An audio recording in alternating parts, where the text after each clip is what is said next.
히든 종목 보도록 할게요. 그러면서 거래량 실려주게 되면서 상승. 지주가 하락이 있었지만은 68,000대 지지받고 다시 반등 시도. 반등이 일단은 9만원대까지 나온다고 봐야 될 것 같아요.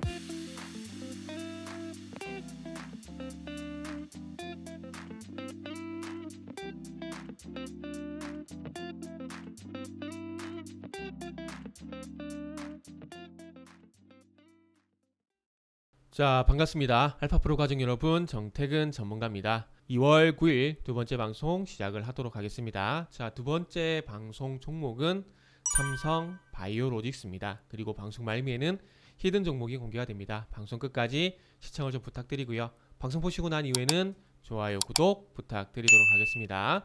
자, 그러면 한번 시작해 보도록 할게요. 바로 화면 보시면서 말씀드려 보도록 하겠습니다. 삼성 바이오로직스 어제 차트를 보시면은 장중에 10%가량 올랐다가 4.8%로 마무리가 됐습니다. 일단은 아시다시피 이 내용이라 보시면 될 것 같아요. 미국이 중국 기관 33곳에 대해서 수출 통제 대상을 추가로 설정을 했는데, 여기서 이제 우시바이오도 포함이 됐다는 얘기가 나오게 되면서 삼성 바이오로직스 주가가 튀어나가는 흐름이 나왔습니다. 진짜 만약에 규제를 받게 된다라면은 이거는 삼성 바이오로직스의 호재라 볼 수밖에 없을 것 같아요. 왜냐하면은 이게 바이오업계 TSMC라고 합니다. 그러니까 TSMC 아시죠? 뭐 반도체 쪽에 스템 반도체 쪽에 TSMC와 같은 유사한 어떤 느낌의 회사, 야오밍 바이오, 우시 바이오. 그러니까 똑같은 얘기입니다. 아마 중국에서는 야오밍 바이오라 그럴 거고 우리나라에서는 우시 바이오라 그러고, 이렇게 보시면 될 것 같아요. 그래서 중국 CDMO 시장 점유율이 79%고 중국 헬스케어 섹터 시총 1위 기업이고요. 그리고 글로벌 제약사 20개 중에서 18개를 고객사로 확보하고 있다는 거. 글로벌에서 1등부터 20등까지 줄을 세웠을 때 18개 나라가 이 야오밍 바이오의 고객사다. 그러니까 위탁 생산, 여기 고객사다. 이거는 뭐 수치를 말씀 안 드려도 어마어마하다는 거 아시겠죠? 이렇게 보면 될 것 같아요. 그러니까 우리나라 시장에 자동차 시장을 예를 들게요. 자동차 시장을 보게 되면 현대 기아차가 점유율이 80%가 넘어가죠. 이런 느낌이라 보면 돼요. 글로벌 시장에서 이런 정도의 어떤 인지도라든지 점유율을 갖고 있는 회사라 보면 될 것 같습니다. 그리고 현재 미국 매출이 50% 정도 현재 차지를 하고 있는 기업이고요. 그래서 만약에 미국 쪽의 어떤 매출이 타격을 받게 된다면은 매출 타격이 클 수밖에 없을 것 같아요. 실적 타격이 있을 수밖에 없을 것 같습니다. 국가별 매출 비중이 80%, 중국 외지역에, 그러니까 80%가 수출이라는 얘기죠. 그 중에서 대부분이 미국. 그래서 미국 수출 규제를 받게 되면은 어떻게 되죠? 타격을 받을 수밖에 없는 거죠. 매출에서. 우리나라가 예전에 화장품 기업들, 아모레퍼시픽 같은 기업들이 중국 쪽에 뭐 사드 배출이 한한령 이런 이슈를 해가지고 중국 쪽 매출 타격받게 되면서 주가가 크게 꺾였던 거랑 유사한 사례라고 보시면 될 것 같아요. 그러면 자 보세요. 위탁 생산, CDMO, CMO, 이거 어디 합니까? 삼성 바이오로직스도 하죠. 그러면 미국에 만약에 타격을 받고 규제를 받게 된다면 그 빈자리를 미국 제약사들은 분명히 채워야 됩니다. 그럼 누구한테 그거를 수주를 주겠습니까? 당연히 미국 정부와 트러블이 없는 삼성 바이오로직스 쪽으로 줄 수밖에 없다라는 거죠. 그러다 보니까 어저께 삼성 바이오로직스가 튀어나갔다고 보시면 될 것 같아요. 영업이익도 거의 2배 규모죠. 매출은 얼추 비슷하긴 하지만 빌랭리스트 올랐고, 지금은 근데 현재 이것도 말씀드려야 될 것 같네. 근데 어저께 10% 이렇게 상승했다가 상승폭을 깎아먹은 건, 그러니까 이제 바로 규제가 들어가는 게 아니고 이제 미국에 수출할 때, 그리고 미국에서 수입해올 때 여기서 어떤 통관 절차에서 이제 허가를 받아야 된다는 거. 그러니까 모태 금지가 아니라 허가를 받아야 된다는 내용이 나오게 되면서 상승폭을 좀 깎아먹었어요. 그런데 결론적으로 봤을 때 삼성 바이오로직스 같은 경우는 호재일 수밖에 없다라고 말씀드려야 될 것 같습니다. 지금 삼성 바이오로직스 같은 경우에 고평가의 함정이 좀 빠져있는 상황이거든요. 고평가 함정 무슨 얘기냐면은, 자 실적 잘 나오잖아요, 그죠? 2020년 2,900억, 그리고 작년 5,300억, 실적 계속 꾸준히 성장하고 있습니다. 근데 실적이 성장하고 있음에도 불구하고 주가가 좀 많이 오르다 보니까 지금 뭐에 빠졌냐면은 고밸류 함정에, 고평가 함정에 빠져있다는 거. 퍼 기준으로 보게 되면은 아마 지금도 아마 PER 한 150배 정도 아마 될 거예요. 이 고평가 함정이 좀 빠져있다라는 거죠. 그래서 이 퍼는 EPS 분의 주가예요. 그러니까 순익분의 주가라고 보면 될 것 같아요. 그래서 이 퍼가 고밸류에서 벗어나기 위해서는 주가가 하락을 하거나 아니면 순익이 증가하는 게 두 가지밖에 없어요.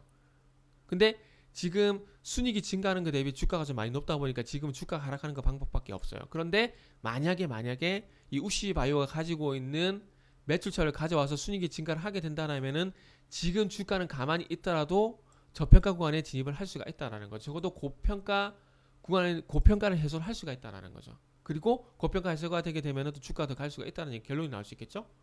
그래서 이런 연결고리를 봐야 돼요. 삼성바이오로직스는. 그래서 어찌 보면은 지금 삼성바이오로직스가 이렇게 73만 원대에서 뭐 이렇게 87만 원대.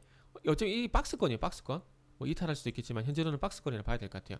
이 박스권에 머물고 있는 건 상당히 좀 주가가 그래도 실적이 증가하다 보니까 좀 전에 영업이익 보셨잖아요. 실적이 증가하다 보니까 이렇게 그래도 주가가 버티는 겁니다. 만약 실적이 안 났었다라면 시젠처럼 곤두박질 했을 거예요. 시젠은 똑같은 케이스이긴 하지만 주가가 너무 오버슈팅 됐어요. 그런 부담이 좀 있습니다. 실적이 그래도 나오기 때문에 주가가 이제 버티고 있는 상황인데 어쨌든 주가가 하락을 하느냐 아니면 수익이 증가를 하느냐 요 국면에 놓여 있다고 보시면 될 것 같아요. 73만 원 전후. 왜냐하면은 데드 크로스 났죠. 그렇기 때문에 골든 크로스 아니면 적어도 하단 박스권 흐름이 나올 때까지는 조금 시간이 필요할 것 같고 그거는 좀 기다려야 될 것 같다라고 말씀드리도록 하겠습니다. 자, 이어서 히든 종목 보도록 할게요. 요거는 지금 장기간 이제 주가가 하락 국면에 있습니다. 솔직히 말씀드리면은. 그런데 2020년을 기점으로 해서 이제는 바닥이 일정 부분 잡혔다고 봐도 무방한 종목이라고 말씀드리고 싶어요. 한때 40만 원까지 갔던 종목이 이제 10만 원도 이탈하게 되면서 거의 5분의 1 토막? 이 정도 난 상황이죠. 주가 한 80% 정도 빠졌다 보면 돼요. 삼성바이오로직스 이렇게 안 되는 게 얼마나 다행입니까? 그죠? 그리고 이제 주가가 적어도 이제 75,000원 전후로 해서 바닥을 다지는 국면들이 나오고 있다는 부분들. 75,000원이라기보다는 7만원으로 보는 게 맞을 것 같네요. 이렇게 7만원 전후로 해서 2020년부터 7만원 전후에서 가격 지지력이 나오고 있는 상황들. 주가가 옆으로 기고 있다는 얘기입니다. 그래서 이제 주가가 하락을 하다가 옆으로 긴다라는 건 앞으로 이제 올라갈 가능성이 높다라는 거죠. 이렇게 희망 회로를 한번 돌려보면 제품 가격 인상 이슈가 있었던 작년 5월달 이후에 주가 급등이 나왔었다가 데드 크로스. 항상 상승과 하락의 출발점은 뭐라고요? 크로스. 자, 21선 회복 실패, 21선 회복 실패, 21선 회복 실패. 그러다가 작년 12월 달부터 이 7만 원대 가격대 지지력. 디테일하게 보면 68,000원 가격대에 대한 어떤 지지력. 소위 말하는 쌍바닥이죠. 쌍바닥을 만들고 다시 한번 골든 크로스.